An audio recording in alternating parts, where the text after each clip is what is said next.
السلام عليكم ورحمة الله وبركاته، ازيكم عاملين ايه؟ كل واحد فينا بيبص على الحياة بنظرة وبوجهة نظر وفلسفة مختلفة عن التاني تماما. يعني كل واحد فينا بيبص نظرة بتاعته هو مختلفة تماما عن بتاعة الشخص اللي قدامه أو الشخص التاني. بس أكتر شخص بقى بيخسر هو الشخص اللي بيقفل دماغه على وجهة نظره أو على الفلسفة بتاعته في الحياة، هو بس وشايف دايما إن هو صح، مش بيحاول يغيّرها. طيب لو قُلت لكم على حاجة بسيطة جدًا، قدرنا إن إحنا نغيّرها ونشتغل عليها يعني نشغّلها لينا، حياتنا هتتغيّر 180 درجة.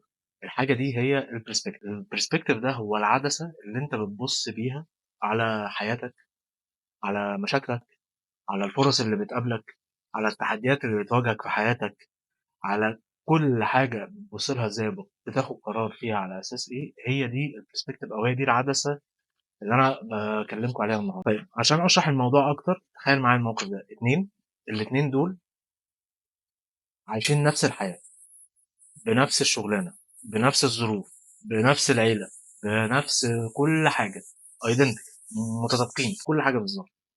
الاتنين دول واجهتهم مشكلة، المشكلة دي إن هُم اترفدوا من الشغل مثلًا.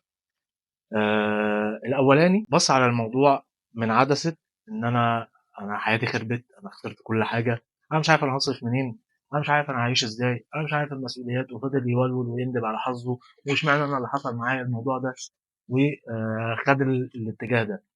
الناحية التانية الشخص التاني بَص على الموضوع إن كل اللي بيحصل ده خير، بالعكس دي فرصة جاية له، إن هو يشتغل على نفسه، إن هو يطوّر نفسه، إن هو يبدأ الشغل بتاعه الخاص، إن هو يشوف شغل تاني مختلف عن الشغل اللي هو فيه، فرصة أحسن، مرتب أحسن، environment أحسن، كل الكلام ده. إزاي أقدر أغيّر الperspective بتاعي، وإزاي أقدر أحسّن من وجهة نظري أو أنضّف العدسة اللي أنا بابُص بيها على كل الكلام ده.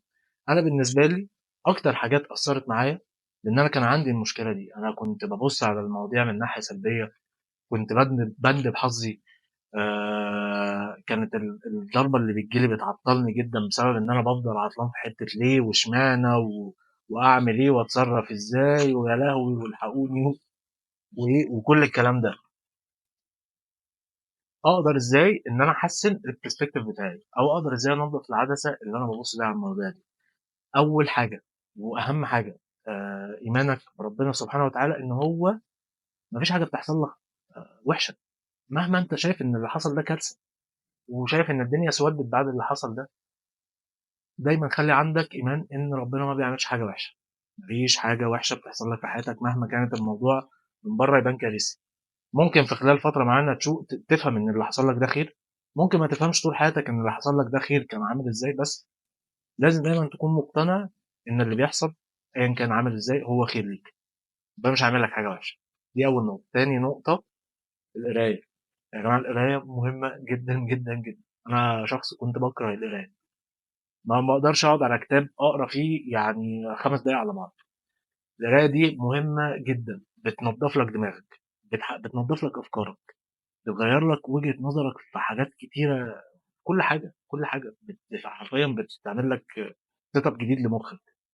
كل كتاب بتقراه حتى لو الكتاب ده كتاب فاضي وأنت شايف إن أنت ضيّعت وقتك فيه، ممكن كلمة معيّنة، كلمة بس في الكتاب، جملة واحدة في الكتاب تغيّر لك وجهة نظر في حاجة أنت كنت باصص لها بطريقة غلط عمومًا. القراية مهمة جدًا. أول كلمة ربنا سبحانه وتعالى نزّلها في القرآن اقرا، فحتى لو كانت نازلة بمعنى تاني إن هو ردِّد أو رتِّل، لكن ما فيش كلمة يعني ما فيش حاجة محطوطة بمعنى غلط في القرآن. القراية مهمة جدًا، جدًا، جدًا. تالت حاجة وهي الenvironment اللي حواليك، البيئة المحيطة بيك. البيئة المحيطة بيك دي بتأثّر عليك بشكل أنت مش متخيّل. قراراتك، حاجات بتعملها، عادات، خروجات، actions بتتاخد، كل وحياتك حرفيًا بتبقى متأثّرة مثلًا 90%، 95% من حياتك متأثّرة بالبيئة المحيطة بيك. فلو أنت في بيئة سلبية غصبٍ عنك هتبقى سلبي حتى لو أنت مش واخد بالك. لو أنت في بيئة بتجري ورا شهواتها، أنت هتبقى أنت كمان بتجري ورا شهواتك حتى لو أنت مش واخد بالك. لو أنت في بيئة ناجحة ودايمًا بتشتغل إن هي تطوّر على نفسها، ت ت تطوّر نفسها وشغّالة على نفسها ومن الآخر بيشدّوا بعض لفوق، أنت هتلاقي نفسك already اتشدّيت لفوق من غير ما تاخد بالك. وكل ده للأسف بيكون بلا وعي، ما بتاخدش بالك من تأثير البيئة المحيطة حواليك ده كان عامل إزاي غير لمّا بتبعد يعني بتفصل نَفْسك لفترة. فالبيئة المحيطة حواليك دي من أهم الحاجات اللي لازم يعني كُلّنا نبقى مركّزين عليها. مين صحابي، مين الناس اللي أنا باسمع كلامهم، مين الناس اللي أنا باسمع مشاكلهم وإزاي قدر يتصرّف في المشكلة دي، وإزاي قدر يحل المشكلة اللي واجهته أو إيه المشكلة اللي واجهته عمل فيها إيه. في النهاية يعني اللي فات واللي جاي نفس الحاجة، الفرق الوحيد البسيط اللي بينهم إن اللي فات أنت مش هتقدر تغيّر فيه حاجة، اللي جاي تقدر تغيّره. ونظرتك ليه والبصّة اللي أنت باصصها له إيجابية أو سلبية مهمة جدًا. فلو أنت قدرت تغيّر منظورك وقدرت تنضّف العدسة اللي بتبُص بيها على اللي جاي هيبقى عامل إزاي، هتقدر تغيّر حياتك للأحسن، وإن شاء الله حياتنا كلّها تبقى أحسن من اللي إحنا فيه. وشكرًا ليكم، والسلام عليكم ورحمة الله وبركاته.